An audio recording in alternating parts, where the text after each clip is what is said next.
우리는 모두 인생을 살면서 성공을 원합니다. 성공을 하지 않는 사람은 아무도 없습니다. 가는 길 형통하고 하는 길이 잘 되기를 원합니다. 그러나 하나님의 자녀 그리스도인의 삶은 성공을 지향하는 삶이 아니라 승리를 지향하는 삶이 되어야 합니다. 그리스도인은 인생의 성공이 아니라 승리를 구하고 승리를 원하는 삶이 되어야 합니다. 왜냐하면 그리스도의 삶은 영적인 싸움이기 때문에 그렇습니다. 에베소 6장 12절에 보면 우리의 씨름은 혈과 육을 상대하는 것이 아니요 통치자들과 권세들과 이 어둠의 세상 주관자들과 하늘의 악한 영들을 상대함이라. 이렇게 우리의 삶은 영적 싸움이죠. 악한 영과의 싸움이라는 것을 성경 말합니다. 그래서 성경은 애굽에서 나와서 광야를 거쳐 가나안 땅을 간 이스라엘 백성을 하나님의 군대라고 했습니다. 하나님의 군대. 그래서 이스라엘 진영은 군대 조직으로 되어 있습니다. 그래서 이스라엘 모임을 진영이라고 그랬지요.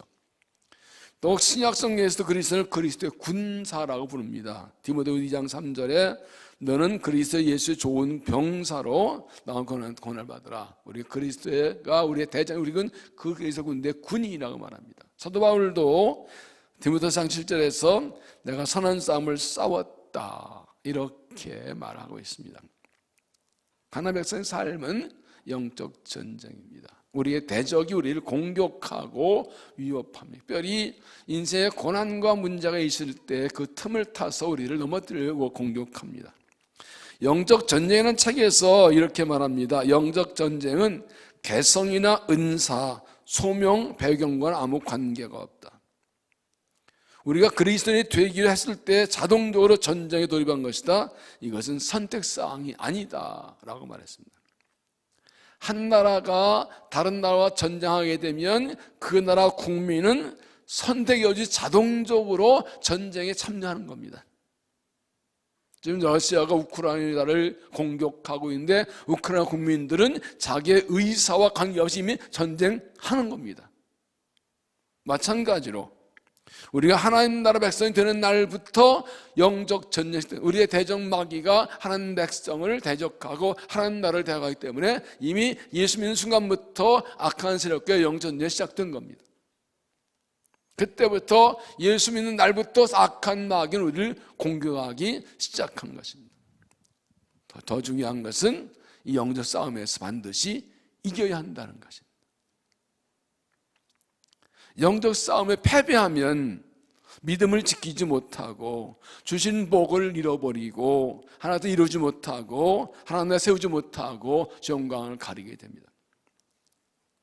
그래서 영적 싸움이라는 것을 기억하고 영적 싸우는 비결을 배우고 영적 능력을 받아서 영적으로 반드시 승리해야 됩니다. 이스라엘 백성은 애굽의 노예 생활 하나님의 은혜로 구원받고 40년 광야 생활을 거쳐서 이제 약속의 땅 가나안 땅에 들어왔습니다. 길갈에서 할례행하고 유월절 지키고 만나 그 땅 곡식 먹고 실제 가나안 땅 생활이 시작되었습니다. 그런데 가나안 땅 들어온 게 전부가 아니라 이제부터 시작입니다. 가나안 7 족속을 쫓아내고 그 땅을 찾아내는 본격적 영적 전쟁이 시작이 됩니다. 이제 가장 첫 번째 가나안성의 가장 첫 번째 가장 강한 성이 여리고성을 정복해야 합니다. 이 여리고성을 정복하면 가나안 정복하고 이 성 못하면 이게 끝나는 겁니다. 아주 결정 중요한 싸움이 눈앞에 있습니다. 여리고성. 지난번에 이 3장에서 요단강을 말씀드릴 때 가나안 땅에 들어간 하나님의 약속의 성취인데 그 약속 성취를 가로막는 장애물이 있다는 말씀을 드렸어요. 그래서 요단강을 갈라는 것이다. 이제 가나안 땅 들어왔는데 그 땅을 정복하는 과정인데 첫 번째 여리고성이 있습니다.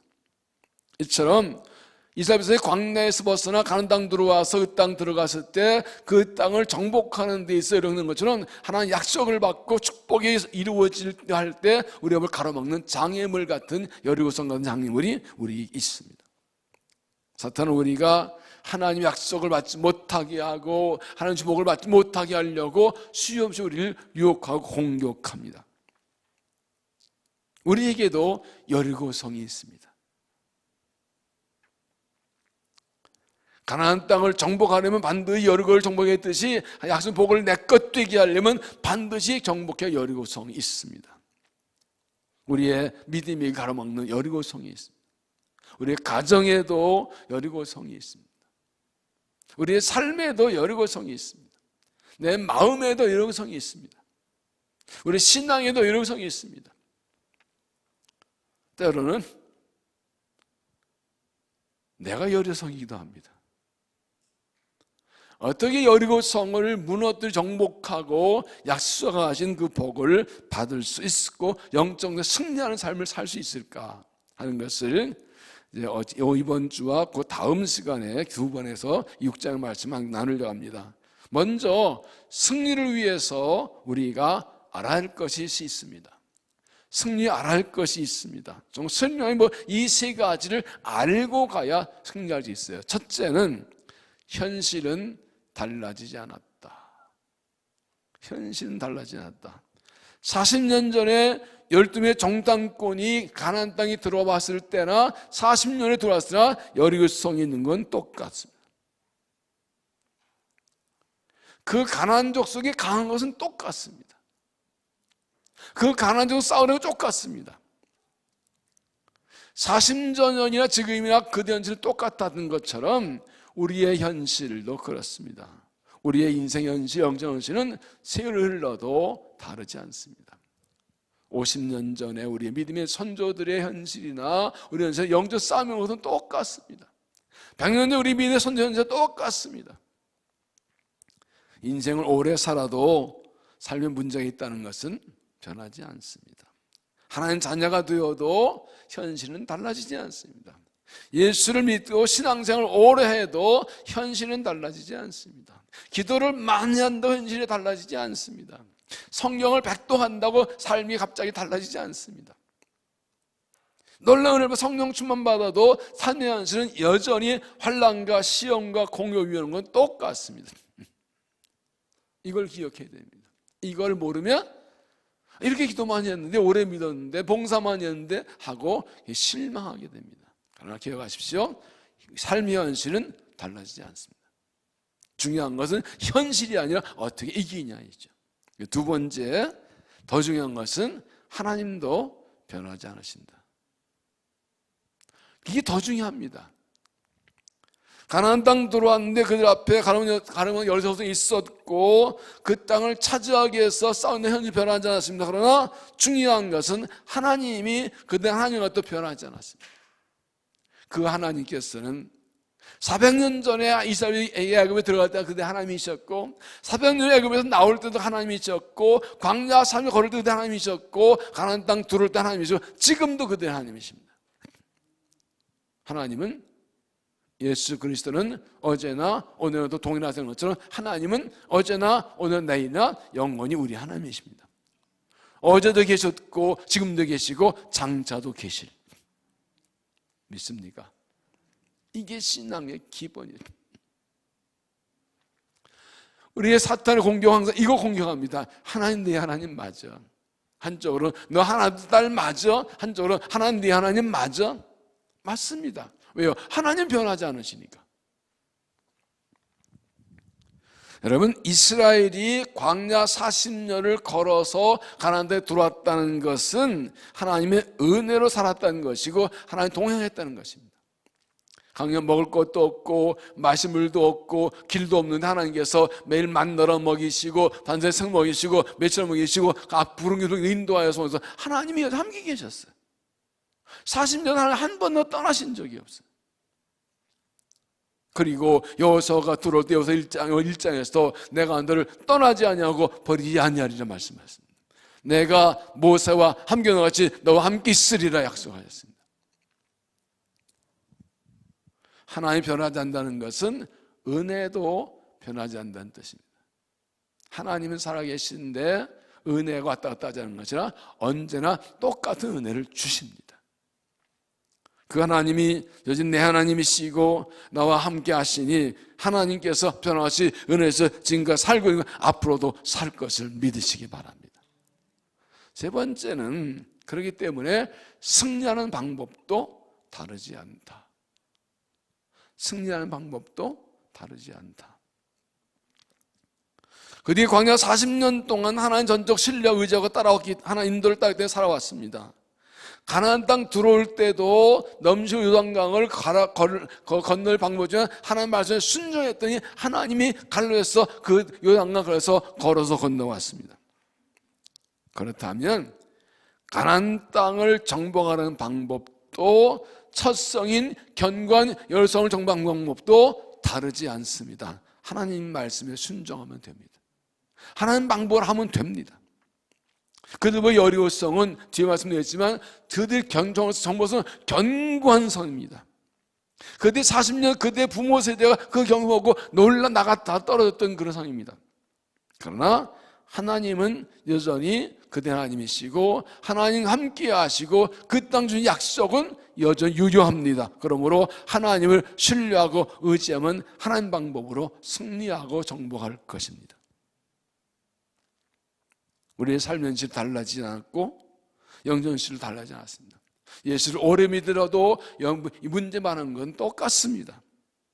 여전히 우리의 대적은 우리가 강하고 우리 연약하고 해결할 뿐이지 않습니다. 그러나 하나님 여전히 우리 하나님이십니다. 하나님을 함께 하십니다. 약속도 이루어 주실 것입니다. 그러므로 하나님 믿고 의지하면 승리합니다. 세 가지 하십시오. 현실은 달라지지 않았다. 하나님도 하나님이시다. 방법도 똑같다. 그러면 승리를 위한 구체적으로 함께 나눕니다. 승리를 위해 할 것, 이것도 역시 세 가지입니다. 승리를 위해 할 것 세 가지. 첫째, 반드시 승리할 것을 믿어라. 반드시 승리할 것을 믿어라. 1절 봅시다. 이스라엘 자손들로 말미암아 여리고 국이 닫혔고 출입하는 자가 없더라. 이게 굉장히 중요합니다. 여리고 사람들은 이스라엘 백성들 때문에 두려워서 문은 꽁꽁 닫고 있습니다. 그들이 요단강을 걸어 건너온 곳, 그들이 잘 돌아올 때 두려워서 걱정도 할 수 없습니다. 여리고 성은 성벽의 높이가 9m 정도 되고요. 절벽에 쌓기 때문에 실제 훨씬 더 높았습니다. 성벽은 이중으로 되는데 안성벽은 두께가 3.3에서 3.6m, 바깥 성벽은 1.8m, 두 성벽의 사이가 3.6에서 4.5m. 요즘 말로 하면 이 안성벽은 최소한 2차선 도로, 바깥 성벽도 1차선 도로. 40년 전에 12명 정탐꾼이 들어왔을 때 그 봉을 얼마나 높았든지 뭐라는지 아세요? 28절에 그 성곽이 하늘에 닿았다. 까마득한 거예요.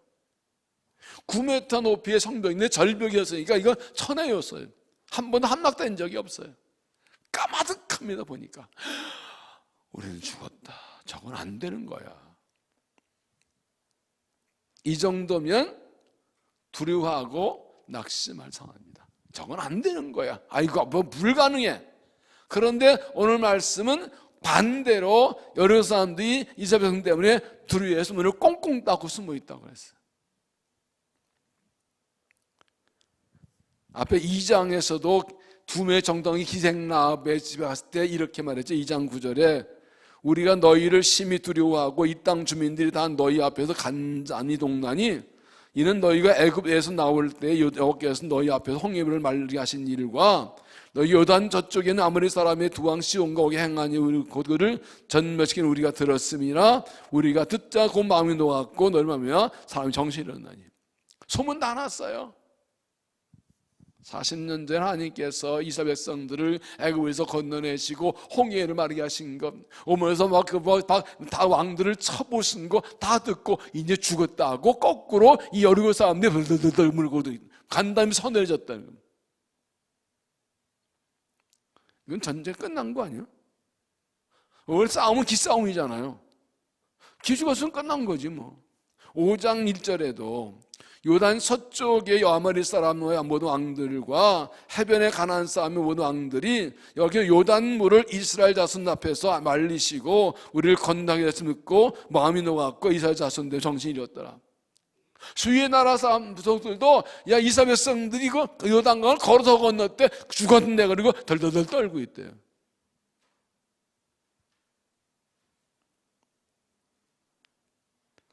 여러분, 전쟁하기 전에 상대가 겁먹고 있으니 이건 이긴 거죠. 이긴 거죠. 2절 보십시오. 여호와께서 여호수아에게 이르시되 보라 내가 여리고와 그 왕과 용사들을 내 손에 넘겨 주었으니.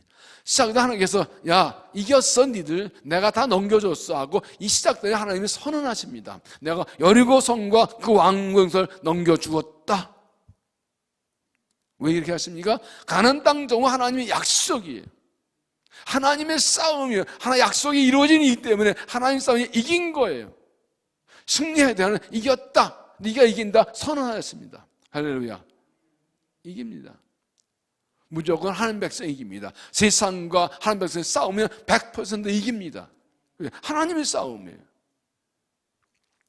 더 중요한 게 있습니다. 4절을 봅시다. 제사장 7은 일곱 양강나팔을 잡고 언약궤 앞에서 나아갈세. 양강나팔이 뭔지 아시죠? 양의 뿔로 만든 겁니다. 이 양의 뿔로 만든 나팔은 요벨의 나팔이라고 불렀는데 이것은 희년에 부는 나팔입니다. 희년 아시죠? 올해 우리가 희년이니까 안식년은 7번 지나고 49년인데 그다음 50년째를 희년. 이때는 두 가지가 큰 거죠. 가난해서 팔았던 땅 본래 주인에 돌려주고 가난해서 종되는 돈이 돌아가면 회복되는 은혜, 회복의 해입니다. 은혜입니다. 기쁜 날입니다. 하나님께 이스라엘 백성들에게 여기서 정복하는 싸움을 위해서 양나팔을 하는데 양강나팔, 요벨의 나팔, 희년 나팔을 불게 하신 거예요. 왜 그렇습니까? 가나안 땅은 하나님께서 이스라엘에게 주신 땅인데 그 땅이 주인에게 돌아올 때였다. 주인이 온 거는 가나안 땅 족속 살고 있는 것을 가서 억지로 다 두들겨 패서 쫓아나 뺏는 것이 아니라 원래 하나 주신 땅인데 너희들이 찾으러 가는 거다 이거. 그러니까 희년 나팔 불고 들어가는 거예요. 내 거다 주인 왔다 그러고 들어가라는 거예요 지금. 저 사람들 땅인데 싸워서 뺏는 것이 아니라 하나님께서 주시 약속한 땅이니까 희년에 자기 땅을 찾기 위해서 나팔 양면이 희년 나팔 불면서 들어가는 거예요. 요벨 나팔 주빌리라고 그럽니다. 희년은 회복의 은혜예요. 겉으로 보기엔 가나안 족속이 오래 살고 있었는데 이스라엘과 싸워서 뺏는 쟁탈전 같은데 하나님은 아니에요. 제사장이 양나팔 희년을 선포하고 들어가래요. 이건 우리 땅이다. 찾으러 간다. 비켜라 그러고 들어가래요. 그래서 앞에 2절에서 내가 열송과 용사를 내 손에 넘겨주었다 이렇게 말씀하십니다. 가서 찾아. 니들 거 찾아가죠. 승리가 약속된 것입니다. 이게 차이입니다. 이게 차이입니다.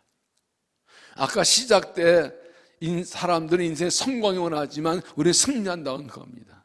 성공하기 위해서는 남과 경쟁해야 됩니다. 다 또 싸워야 됩니다. 그런데 그리스도는 아닙니다. 주신 것 얻는 겁니다. 주신 것 찾는 것, 약속된 것 가지는 겁니다.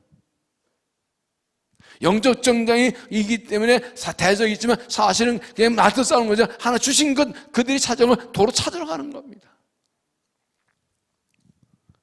우리는 영적에서 반드시 승리합니다. 승리할 거면 좋겠다는 거 아닙니다. 승리합니다. 승리할 거로 생각하고 가라 아닙니다. 승리합니다. 하나님 약속하셨습니다. 세상이 마귀가 아무리 강해도 하나님 함께 하시기 때문에 승리합니다. 대적들은 오히려 하나님 백성이 주위로 나갈 때 대적이 두려워 떱니다. 이 부분은 잘 생각하셔야 돼요. 우리 대적이 나보다 강하고 아주 크고 실력한데 약한데 주위에서 막 싸워 이긴다 정도가 아니라 그 이상이에요. 저들이 떨고 있어요. 죽으시고 부활하신 예수 그리스도 우리 대장이신 우리가 나갈 때 그 대적들이 떨고 있어요. 자기도 패할 거 알아요. 예수 이름은 무엇인지 알기 때문에 우리가 일어나면 떨어요. 그러나 일어나지 않으면 잘 가만히 문 닫고 가만히 있어요. 예수 일어나 나가면 저들이 떨어요. 그리고 승리 우리의 것이에요. 예수님 말씀에 요한복음 너희가 세상 환난 당하나 담대하라 내가 세상을 이기었노라. 십자가 지기 전에 하신 말씀입니다. 내가 이겨놨다 선포하셨습니다.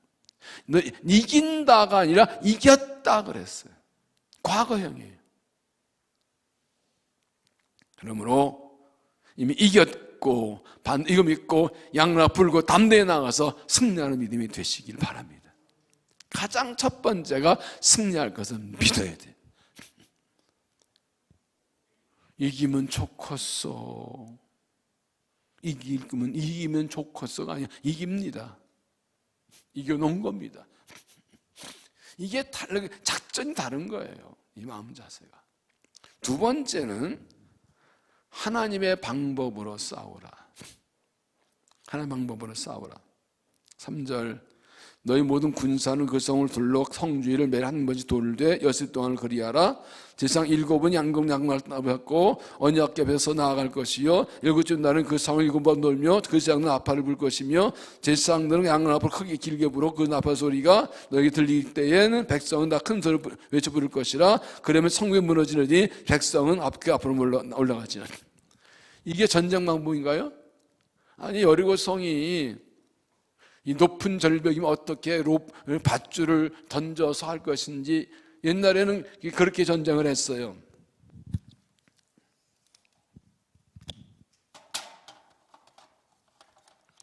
영화 같은 데서 다 보셨겠지만 사극도 봤지만 성이 이렇게 높으면 요즘 같지 않으니까 여기다 이렇게 갖다 흙을 갖다 부어가지고 토성을 쌌어요. 오래 한 달도 막 걸리고 그래가지고 이렇게 해서 봤다고요. 아니 이쪽에다 이렇게 토성을 쌓아가지고 여기서 쏘고 이렇게 했다고요. 그런데 이런 작전은 아무것도 없어. 어떻게 여기서 9m 절벽 있으니까 저 어떤 방식으로 기어올라가고 그런 작전 아무것도 없어요. 트로이 목마처럼 변장시켜드려 이거 없어요. 그냥 나가서 돌래요. 이게 무슨 전쟁 방법이에요? 하루 한 번같이 돌고 7바퀴 돌고 나쁜 소리를 야 소리 지르면 무너진다. 이게 전쟁 방법이 무슨 불놀이 하는 것도 아니고 뭐 이거? 이게 무슨 전쟁 방법이에요? 최소한 칼과 창 들고 이게 싸우는 거 아니에요? 작전이 1대 2대 3대 잠복 이거 아무것도 없네. 이게 무슨 전쟁 방법이에요? 이게 전쟁 방법 맞냐고. 말도 안 되는 얘기예요. 이해가 안 되는 거예요. 중요한 것은 사람이 이해가 되느냐 안 되느냐가 중요한 것이 아니라 누구 방법인가 중요한 거죠. 이건 하나님 방법이라고요. 하나님의 싸움이고 영적 싸움이고 그러니까 하나님 방법으로 싸우는 거예요. 이건 내가 너에게 주기로 한 땅이고 너에게 승리 약속했더니 내 방법으로 싸워라 그 말씀하신 거예요.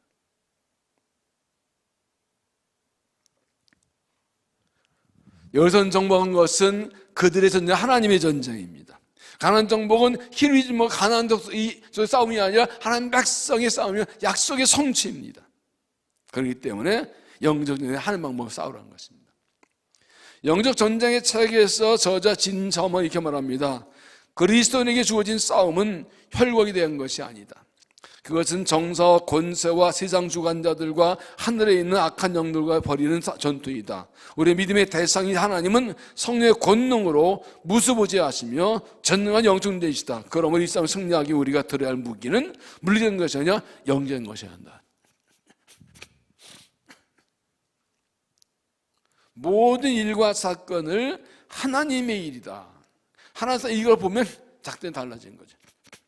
아니 그냥 일반적으로 무슨 가정 문제, 회사 문제 어떤 내가 할 일이면 거기에 맞는 방법 작전을 써야 되겠죠. 방법을 써야 되겠죠. 내가 회사 근무했었는데 내가 학교 썼는데 내가 사업해봤는데 그 방법 맞지요. 그 경험 맞죠. 그러나 이건 하나님의 일이라고요.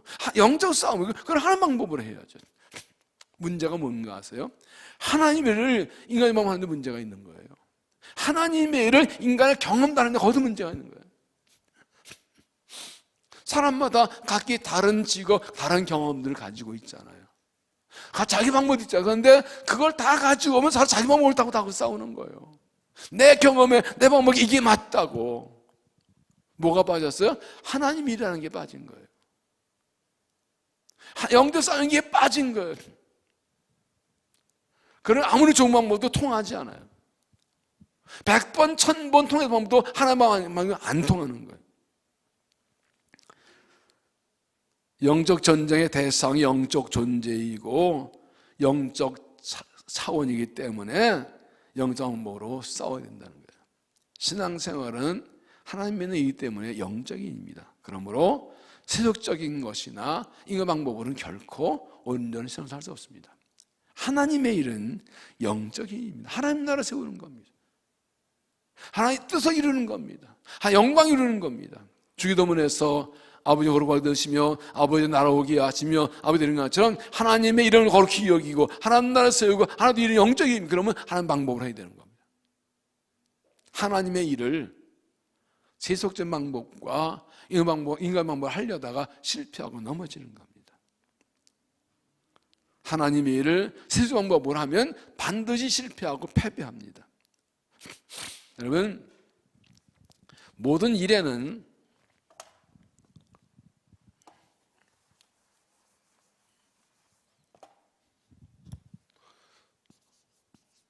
동기가 있고 과정이 있고 결과가 있습니다. 과정은 수단, 방법이라도 할 수 있습니다. 이 셋 중에 뭐가 중요한가요? 사람들은 뭘 중요하다 보나 되게? 물어가도 설명가면 꽁 잡는 게 매다, 이렇게 생각하죠. 근데 하나님께서는 동기를 가지고 있습니다. 그 일을 왜 했느냐? 왜 했느냐? 무슨 이유로 했느냐? 이 동기를, 이게 뭐예요? 마음 중심 보시는 거죠. 이런 겁니다. 요즘 많이 보죠. 전에는 뭐 이 지하철에 가면 이 구걸하는 많이 있었잖아요. 그런 그 구걸을 지나가다 이렇게 뭐 500원 돈 1,000원 줄 수 있다. 왜 해주죠? 어려운 사람 왜 도와주죠? 우크라이나 전쟁, 경북의 살분필에 왜 도와줘야 되죠? 세 가지 이유가 있어서, 하나는 불쌍하니까, 인도주의적인 차원에서 이 가장 기본이죠. 두 번째는요, 그래도 나도 남 좀 도와준 사람은 자기 만족을 위해서. 순수하게 인도했지만 자기 이름 내기 사람도 있죠. 이 둘 중에 어떤 게 맞아요? 순수하게 불쌍하게 도와주는 거죠. 사랑해서. 더 중요한 게 있습니다. 세 번째는 하나님이 하라셨으니까. 하나님께서 이웃을 사랑하셨으니까 하는 거예요. 이게 신앙이에요. 이웃 사랑 하나님이 하라셨으니까.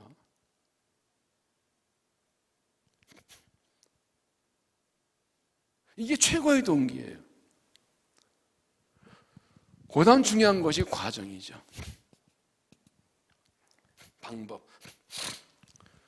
이 사탄도 초짜들은 초기에는 동기를 공격했습니다. 예수 믿지 말라, 주일 하지 말라, 너 좋은 대로 살아라, 너 편한 대로 살아라. 그런데 이제는 안 합니다. 예수 믿는 사람들이 속속 알았어요. 하지 말려면 더 한다는 걸 알았어요. 그리스도는 그렇잖아요. 기도하지 않으면 더해, 전도하지 않으면 더해. 그러니까 가만 놔둬. 이제는 그것이 뭐냐? 방법을 유혹합니다. 하는데 좀 이따 해야 하고 뒤로 미루기엔 지연작전을 쓰거나, 지금 바쁘자, 요즘 힘들고 피곤하자, 코로나19인데 코로나 끝나면 좀 하고, 이게 자꾸 지연작전식이, 이게 일제 작전이에요. 코로나 좀 지나가면 하겠다고 그랬는데 지금 2년 반이잖아. 나도 그때 한 2달은 끝날 줄 알았거든요. 이게 아니더라고요, 세상에. 이 지연작전 많이 넘어가요. 뭐 좀 상황 좋아지면, 형편도 좋아지면 미루는데, 그게 언제 좋아지냐고, 언제 하냐고. 여기 많이 넘어가요. 그러다 이제 오래 가니까 습관대가 주저앉아 버리는 거예요. 또 하나는 방법을 유혹하면, 하는데 이 방법 써봐. 목적이 수단을 정당하지 못한다는 말이 있지요. 목적이 좋아도 방법이 틀리면 안 된다. 사탄의 방법은 뭐예요? 목적을 이루면 수단 좋다. 지금 이 사회 타락의 문제가 뭐예요? 목적이 옳다고 해서 가진 수단은 가리지 않는 이게 문제인 거예요. 목적 이루기 위해서 별짓 다 하는 게 문제인 거예요.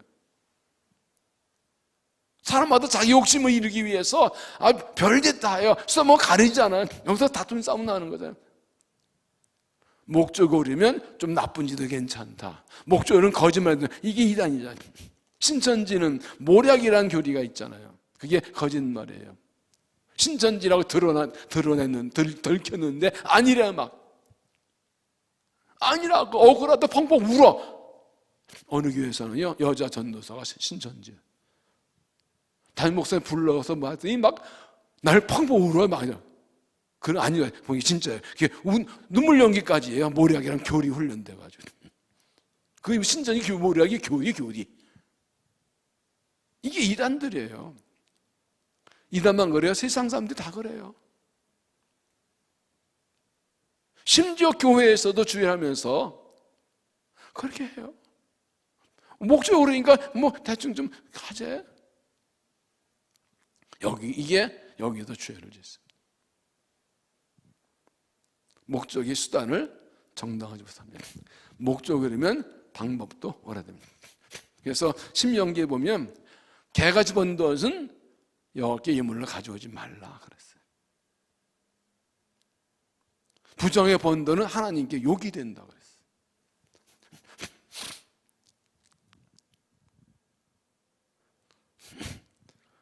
우리가 언제가 말씀드리는 실제 그런 일이 있었어요. 어느 교회에서 어느 사업하는 집사님이 갑자기 11조를 막 1,000만 원 하고 감사가 500만 원 막 그러는 거예요. 그렇게 큰 사업하는 분이 아닌데 이상하다. 교회가 큰 교회는 아닌데 그 정도면 큰 돈이잖아요. 근데 어느 오후에 소문이 도는데 이분이 좀 부정을 저질렀다는 소문이 들리는 거예요. 알아보니까 진짜예요. 어떤 사기치는데 이렇게 해가지고 부정하게 도는 거예요. 한쪽에서는 그 헌금 돌려줘야지 그 부정 못 받는다. 한쪽에서 헌금이 드린 건데 그 잘못에 헌금 바른 거 뭐 어떻게 놔두자. 당회가 모였습니다. 이거 어떡할까? 돌려줄까 말까? 이미 드린 건데 어떡하냐? 아니다 부정한 거 맞지 않는다. 어떻게 했을까요? 돌려줬지요. 성경이 그랬잖아요. 부당하게 번 건 가져오지 말라. 하나님 원하시는 것은 결과가 아니라 과정입니다. 얼마나 일을 많이 하느냐, 어떻게 했느냐, 하나님 기쁘시면 했느냐. 그래서 이게 시험하시는 겁니다, 지금. 때로 하나님의 방법이 이해할 수 없을 때가 있어요. 이렇게 해도 될 것 같아요? 말도 안 되는 방법이에요. 이렇게 하면 된다고요? 내 상식으로 이해 안 되는데요? 내 경험으로 말도 안 되는데, 내 지식으로 이거 아닌데요? 근데 하나님께서 하나씩. 그게 믿음인 거예요.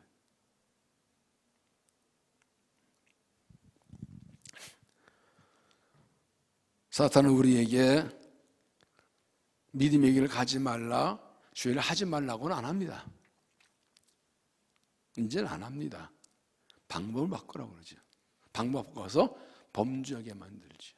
하나님의 의를 어기게 만들죠. 성령의 방법, 신앙의 방법, 영적 방법 대신 세속적이고 인간적인 방법을 사용하려 유혹합니다. 방법 바꾸면 하나님 멀어지고 죄를 짓기 때문에. 많은 사람 믿음이 있다고 하나님 만나면서 이 방법 유혹에 빠져서 죄를 짓습니다. 그것이 바로 영적 싸움에 패배하는 겁니다. 그러므로 영적 싸움에 승리하기 위해서는 반드시 방법을 타협하지 말아야 됩니다. 방법을 올바르게 하다가 결과가 좋지 않다 하나님 인정하십니다. 그러나 하나님 방법은 반드시 승리합니다. 하나님 방법은 반드시 성공합니다. 왜요? 하나님이 하시는 거니까. 하나님 하시는 거니까. 믿습니까? 중요한 것은 그 방법이 내 경험과 상식에 맞는, 그건 중요해요. 하나님 방법인가 중요해요. 하나님 기뻐하신 방법인가?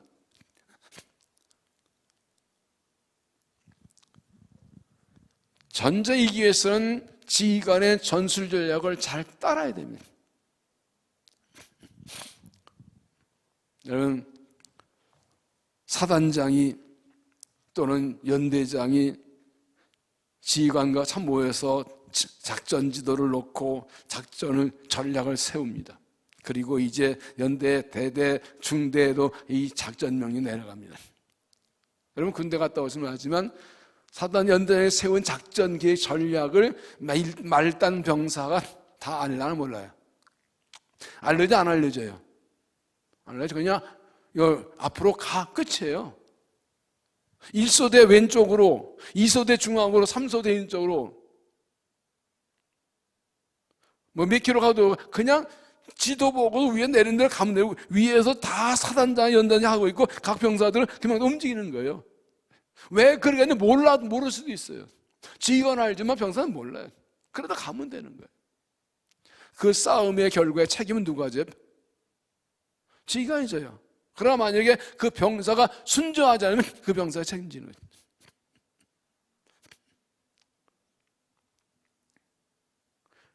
그래서 하나님의 방법을 믿고 순종하는 게 중요한 것입니다. 이 사람 이해할 수 없어도 하나님 말씀에 두 말씀에 순종한 방법으로 싸워서 승리한 믿음이 되시길 바랍니다. 남보기에 아닌 것 같은데 하나님 보면 됐다 하는 간증이 있어요. 그게 신앙이에요. 우리 아들, 딸들에게 하나님 방법으로 해서 됐다는 경험을 유산으로 물려줘야 되는 거예요. 그걸 이야기해 줘야 되는 거예요. 어렵게 힘들 때 믿음으로 살았더니, 기도했더니, 말씀드렸더니, 주를 의지했더니, 고난과 환난이 있을 때 이렇게 살았더니 이렇게 하나님 이렇게 하셨다는 하나님 방법대로 살아서 된 간증들이 쌓이고, 그게 믿음의 유산이, 그게 믿음의 멍멍가정인 거예요. 왜 가정예배를 드리냐고요? 그거 하려고요. 가정예배 중요한 게 뭐예요? 그 이야기 나누는 거예요.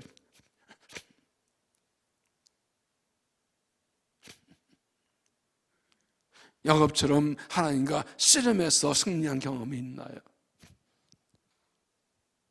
저희 사람 둘이 앉아서 그거 얘기하려고 시작하니까요, 밤새 같아가지고 그냥 요약해서 그냥 정말 죽을 것 같을 때 하나님과 씨름해서 응답받는 경험이 있거든요. 그거 하려면 이야기 하나만 해도 밤샐 건데 그 이야기들 들려주는 거죠. 아이들한테 이렇게 살았다, 이런 간증이 있다. 그것 때문에 가정예배 드리는 거라고요. 그거 서로 부부가 나누면서 은혜 받고 또 힘 받고 가는 거예요. 어떤 데 가정에 둘이서 얘기하다 눈물이 나와 얘기를 못해요. 하나님 방법대로 타협하지 않고 하나님 말씀대로 했더니 힘들었지만 승리한 간증들, 그게 삶의 여정에 남아있는 거예요. 그 이야기를 듣고 자라면 1년, 3년, 5년, 10년 가보세요. 어려울 때 그 얘기 생각난다고. 그때 엄마부터 가정예배 드리면서 이런 얘기 해주셨다, 아빠가 이런 얘기 해주셨다, 이렇게 살았다 그랬다. 그것이 물려지는 거죠. 하나님 방법도 했더니 말씀대로 됐다, 이거 나누는 거잖아요. 그래서 가정예배는 정해진 시간이 없어요. 그냥 읽고 끝나면 10분도 할 수 있고 하다 보면 밤샐 수도 있는 거예요.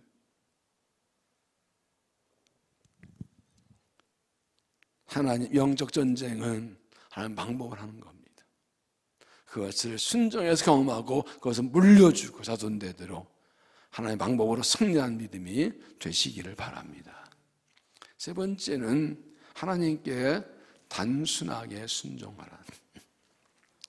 단순히 순종하라. 6절, 눈의 아들 여호수아가 제사장들을 불러 그들에게 이르되 너희는 언약궤를 메고 제사장 7은 양나팔을 잡고 여호와 귀 앞에서 나가라 하고, 또 백성에게 이르되 나아가서 그 성을 돌되 무장한 자들이 여호와 앞에 귀 앞에 나아갈지니라. 하나님께서 방법 알려주시자 여호수아는 제사장 백성들에게 즉시 그대로 하라고 명하고 그대로 순종했습니다. 하나님 방법 이해가 되나요? 그 높고 큰 성을 하루에 앞에 제사장이 언약궤 메고 나가고 백성들은 200규빗 떨어져 가지고 더 따라하면서 한 바퀴 돌고 또 그 다음날도 6일을 돌아도 아무 일도 안 일어나요. 7째 날 7바퀴 돌고 하루 7바퀴 돌고 그래서 지치는 일이죠. 그리고 야 소리 지르면 무너진다. 이게 무슨 애들 소꿉 장난, 이게 뭐예요?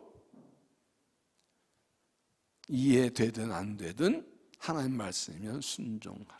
그래서 단순하게 순종하는 거예요. 신앙은 단순합니다. 하라면 내 하는 겁니다. 왜 해야 되는데요? 충분히 이해하고 하면 좋지요. 충분히 이해하고 가면 좋지요. 그런데 사람이 하나님을 다 이해할 수 있나요? 사람의 생각과 경험을 넘어서는 방법을 인간이 다 이해할 수 있나요? 여러분, 이 머리 나쁜 사람들 속 앓면서 사람 뭐라 그래요? 저 새대가리 그러죠. 새대가리.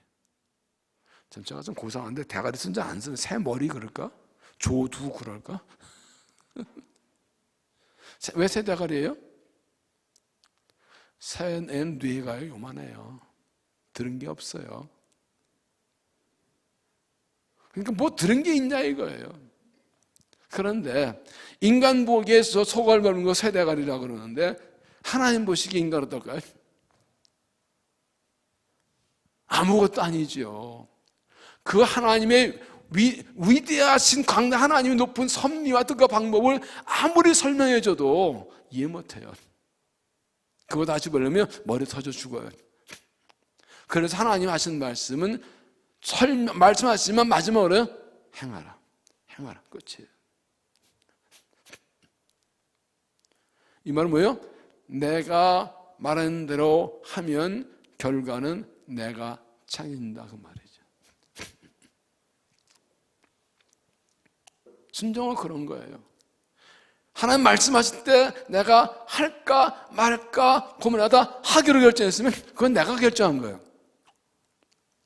그건 내가 책임져야 돼요. 그러나 하나님께서 하라 했을 때 순종하면 하나님 책임지시는 거예요.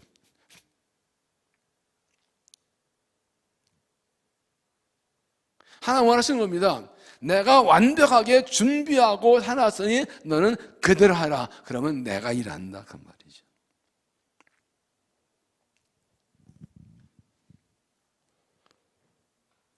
영재생활 승리하려면 그러므로 하나님께 단순하게 순종해야 됩니다.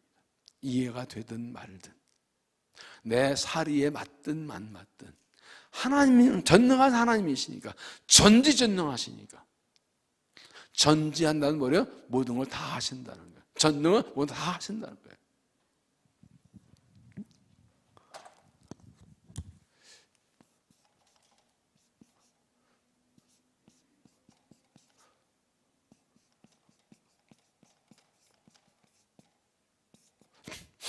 전능하신 하나님을 우리가 만약에 전지한 하나님을 잘 생각한다 해서 하나님 모든 걸 다 알고 계세요. 어제 오늘 내일을 다 알고 계세요. 믿습니까? 하나님 방법은 완벽합니다. 믿습니까? 그래서 만약에 하나들 내가 다 이해하는 걸 하려면 때는 늦어요. 다 이해할 수 없어요.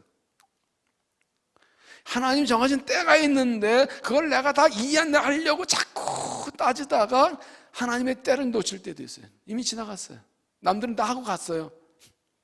나는 아직도 그거 이해하려고 공부하고 있느라고 따지고 있느라고 다 일 끝나버렸어요.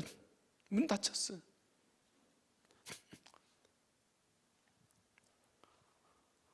하나님께 완전한 순종을 해야 합니다.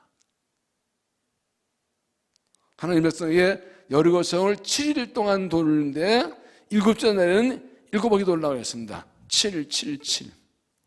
7째 날에 7바퀴 돌아라. 7일 동안 돌아라. 성경에서 7은 완전수입니다. 7이 나올 때는 완전을 의미하거나 완전을 요구하시는 겁니다. 상징입니다. 나만 장군도 나병을 걸었을 때 엘리에사가 요단강에 가서 7번 몸을 씻으라고 했습니다. 완전한 순종입니다. 6번 할 때가 아무 일도 안 일어났습니다. 7번 되니까 완전한 순종의 분량의 차야 하나님이 일하신다는 겁니다. 1번, 2번, 3번, 4번, 5번, 6번, 아니네 하고 가버려요. 그래도 아니네, 틀렸네, 그걸 넘어서야 된다는 거죠. 그때 거봐, 5번도 안 되는데 그만하고 집에 가. 자꾸 유혹이 들어오죠. 안 되는 거야. 6번이 했잖아. 안 되는 거야. 그건 안 되는 거야. 네 속은 거야. 하지 마 하고 계속 유혹이 들어오죠.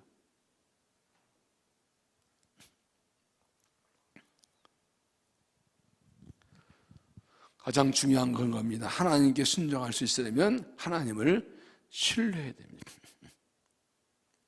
내가 이해할 수 없지만 하나님은 완전하시니 하나님께서 하란다 하시면 될 줄로 믿습니다. 그래서 순종이 믿음이에요. 순종 안 하면 못 믿는 거예요. 이해가 되겠어요? 못 믿겠는데? 그럼 못하는 거예요. 그래서 순종 안 하는 건 믿지 않는다는 뜻이에요. 가정이 믿는데 가정이 달라지겠어요? 하나 못 믿으면 안 하는 거예요. 그런다 되겠어요? 안 하는 거예요. 왜? 하나 못 믿으니까. 순종이 믿으면. 사람은 일할 수 없지만 하나님 말씀이기 때문에 순종하면 하나님이 일하셔서 기적을 경험하게 됩니다. 그래서 순종은 지난 금요일도 말씀드렸어요. 하나님의 주권을 인정하는 겁니다. 하나님 말씀하시면 네 하는 거, 그게 하나님을 인정하는 거예요. 너 내 말 잘 안 듣네. 너 나 말 안 들어? 그렇잖아요. 그러니까 어떤 하나님의 말씀이 있을 때 할까 말까 내가 고민했다는 건 이미 내가 하나님이라는 거예요. 내가 하나님인 거예요. 결정권은 나한테 있는 거잖아요. 가정님에 드릴까 말까? 한 달이 좀 있다가? 그럼 내가 하나님이지, 그지? 내가 주인이지, 내가 주인이지. 하나의 뜻이잖아요. 그럼 드리는 거죠. 내가 하나님이면, 주인이면 하나님이 해줄 게 없어요.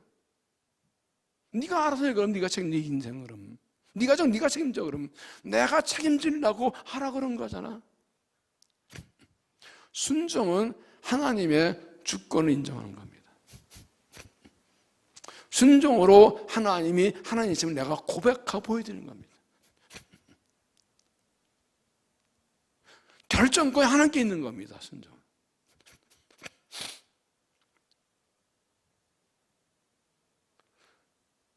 하나님의 뜻인 줄 알고 하나님 말씀인지 아는데 할까 말까 고민하면 이건 지금 내가 하나님인 거예요.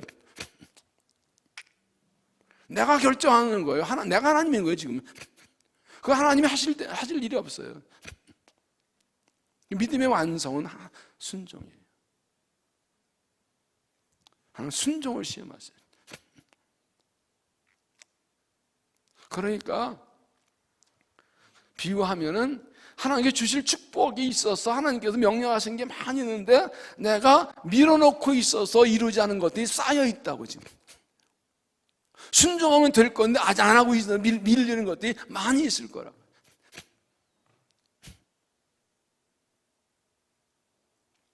그래서 순종은 인간의 생각과 감정과 느낌과 경험과 상식까지 있는 황폐한 상황을 넘어서는 거예요. 그냥 하는 거예요. 그러다가 하나님이 일하시는 거예요.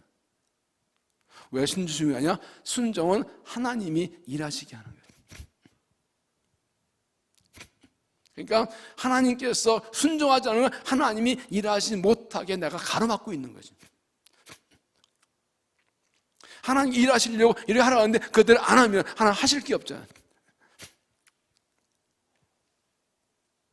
요즘 세대가요, 포스트모더니즘 이 세대가요, 자꾸 인간의 개성과 이 의지를 자꾸 부각시켜요. 네가 최고다, 네가 최고다, 네가 최고다. 너 하고 싶은 대로, 네 맘대로, 네 느낌대로 해라. 네 감정 솔직해라. 남의 아내를 사랑하고도 자기 감정 솔직한 거래요. 이게 마귀의 유혹이잖아요. 남자를 사랑하고도 내 감정에 솔직해야 된대. 이게 요즘 세대 이게 악한 사대 흐름이에요. 이게 가정과 사회를 깨뜨리고 있잖아요. 예를 들면 네가 다 결정해. 너 좋은 대로, 네 마음에 맞는 대로. 네 느낌대로 네 욕망이 요구하는 데 다 해. 네가 하나님이다 그 말이 결국은요.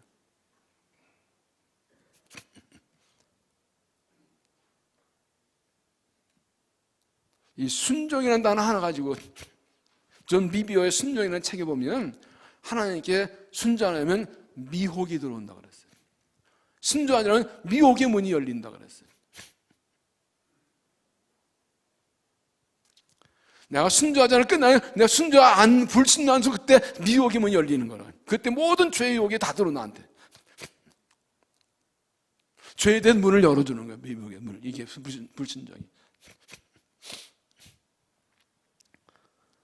지금 한국에 있던 모든 전 세계 교회의 위험이 여기에 있습니다. 세상은 자꾸 네가 결정해. 너 좋은 대로 네 느낌들, 네 상황 따라 네가 결정하고 다 해. 그러면 네가 하나님이야. 아담과 하고 뭡니까? 뱀이 뭐라 했어요? 정말 하나님이 동산의 나무 열매 다 먹지 말라 하더냐? 하거나 하나님께서 이 동산 중앙에 있는 열매를 먹지도 말고 만지도 말라 죽을 거라 했다. 안 죽어. 먹으면 하나님처럼 될 거야. 그러니까 사탄 유혹은 네가 하나님 명령 어기고 불순종하지 말고 네 마음대로 해서 네가 하나님 되라는 거였거든. 지금 사람들이 자기 하나님 되려고 그러는 거예요. 그런데 내가 하나님 돼서 내가 참으니까 내가 할 수 있는 게 있나? 세상은 어렵고 나는 약하고 그러니까 걱정, 의심, 불안, 염려, 초조해서 어쩔지 모르고 절절 모르고 밤잠 못 자고 그런 거예요. 걱정되지, 근심돼. 내가 감당할 수 있는 게 없잖아요. 내가 감당하려는데 내가 능력이 안 되잖아요. 이게 속아 넘어가는 거예요. 능력도 안 되는데 하나님 빼고 혼자 살려니까 감당 못하니까 걱정되고 근심불안, 불안하고 염려, 한숨 푹 나오고 그냥 김이 푹푹 내리지 않고 소화 안 되고 밤잠 안 못 자고. 뭐부터 문제라고요? 하나님을 순종하는 문제라고. 하나님 빼고 내가 하려는 문제라고요. 그래서 기도가 최고인 거예요. 하나님께 기도하는 거죠. 하나님 내 하나님이시니 말씀들 하게 도와달라고 하나님 달라고. 그 힘들 달라고 기도하는 거죠.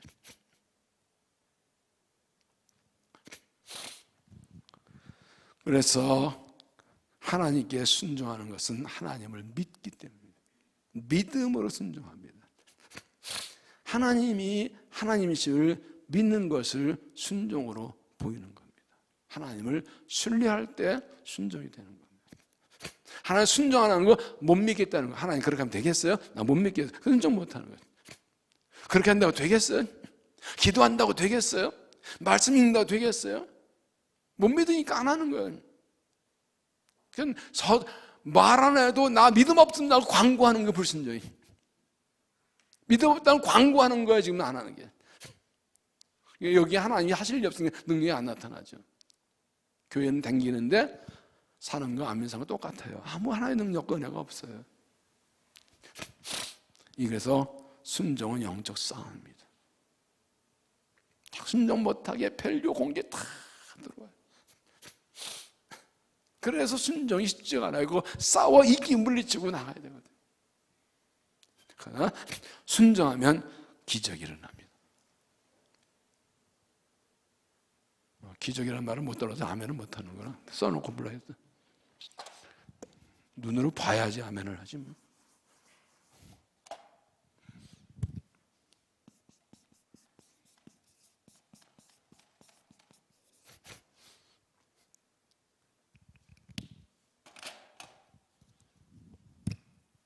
빨간 걸로 동그라미 치고 빨간 거 안 보이나 뒤에서 두 번 치고 별짓 다 하네. 순종하면 기적이 나타납니다. 왜요? 하나님이 일하시니까. 믿습니까? 왜 아멘 해야 돼요? 안 해도 되는 거 아니야? 뻔한 건데 자꾸 아멘 해야 믿음이 생겨요. 고백 자꾸 해야 그 믿음이 내 것이 돼요. 사람이 마음으로 이르고 입으로 시인하여 공을 이룬다고요. 마음에는 입으로 고백해 그 내 거가 돼요. 순종은 하나님이 일하시게 하는 거예요. 하나님이 책임지시게 하는 거예요. 내가 순종할 때 하나님이 일하세요. 기도하라 하면 기도하고, 예배하라 하면 예배하고, 일하라 하면 일하고, 책임은 하나님이 지세요. 내 방법으로 내가 판단해서 내가 결정해서 하면 그 모든 결과 내가 책임져야 돼요. 그런데 하나님 말씀에 순종해서 하나님 방법대로 하면 하나님이 일하시고 하나님 책임지세요. 안 되면 하나님 책임이에요.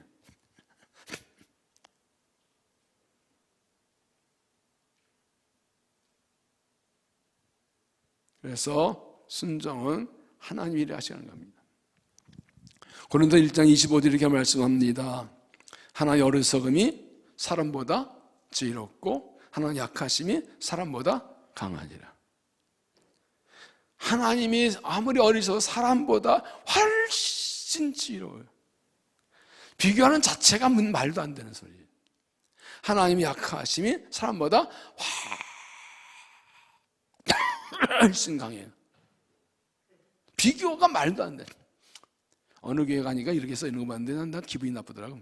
문제보다 크신 하나님. 맞아요? 틀려요?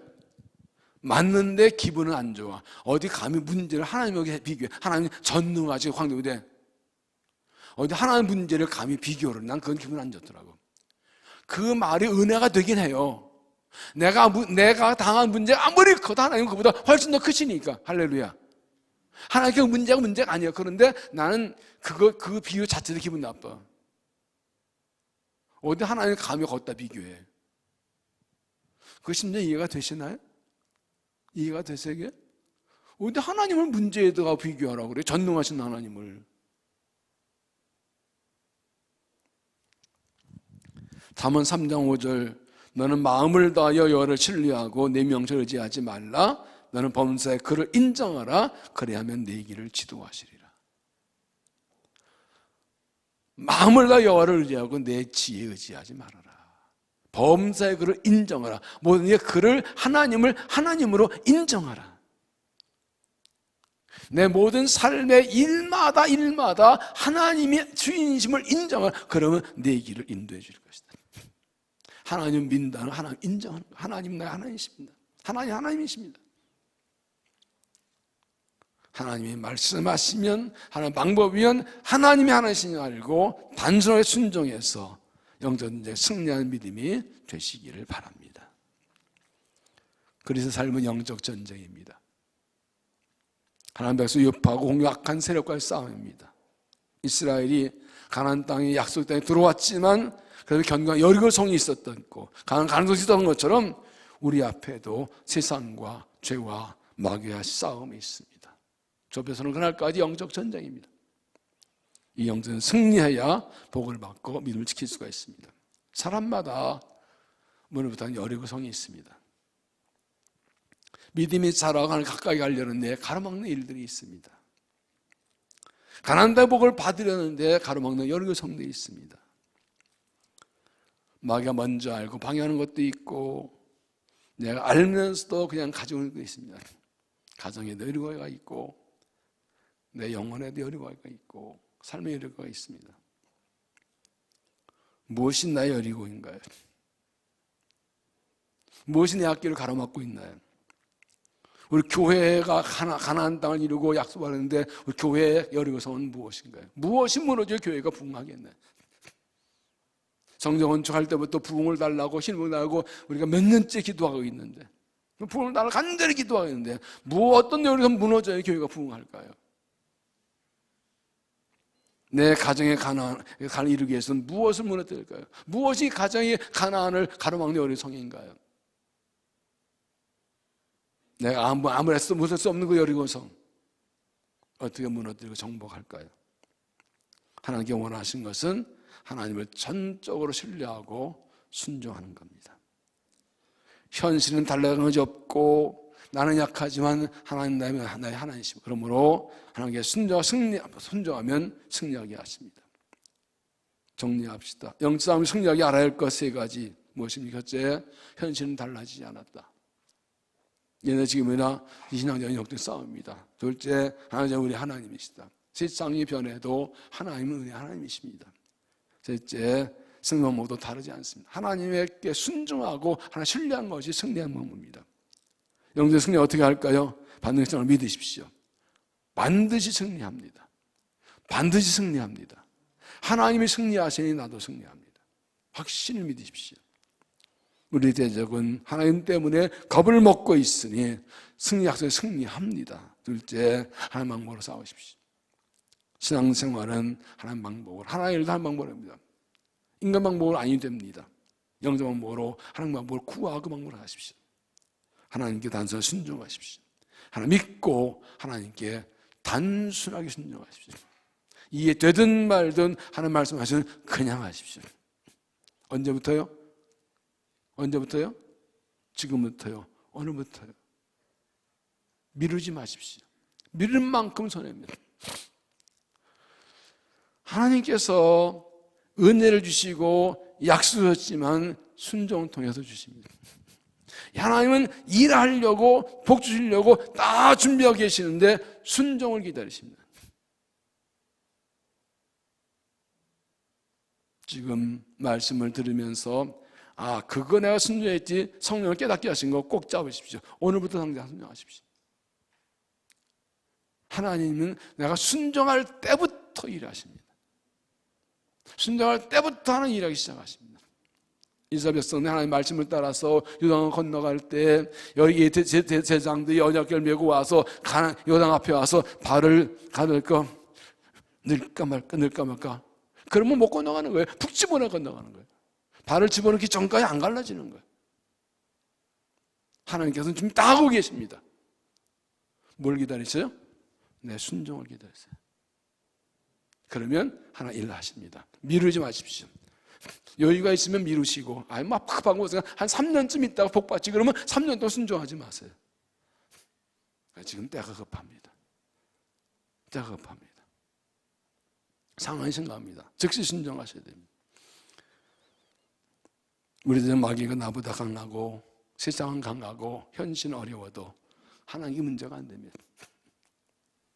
그러니까 순종한 믿음을 가지고 있으면, 하나님 신뢰한 믿음이 있으면 제일 많다 하는 게 뭐예요?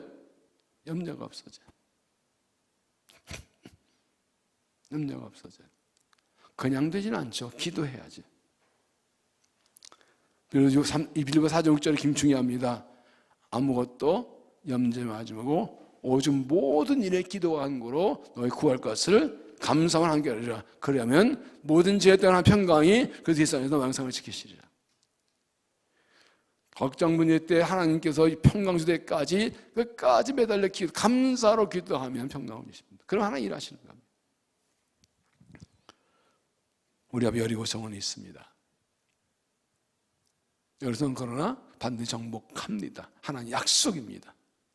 하나님을 믿고 망복을 순종해서 여기서 무너뜨리고 영성을 승리하고 여기서 복을 받는 믿음 되시기를 주 이름으로 축원합니다. 기도하겠습니다. 하나님, 우리 앞에 커다란 여리고성이 있습니다. 약속받고 들어왔는데 우리의 대적들이 가로막고 있습니다. 그러나 하나님 약속도 이루실 것이며 반드시 승리하게 하실 줄로 믿습니다. 그 땅을 정복하게 하실 줄로 믿습니다. 약속도 이루어 주실 줄로 믿습니다. 하나님 신뢰하고 하나님 순종하여 일하셔서 이 뜻을 이루어 주시고 약속 주시고 영광을 받아 주옵소서. 이 밤에 말씀부터 찬양 기도할 때 성령 보여주시고 믿음을 강하게 해서 믿음으로 승리한 삶이 되게 하여 주시옵소서. 예수님 이름으로 기도하옵나이다.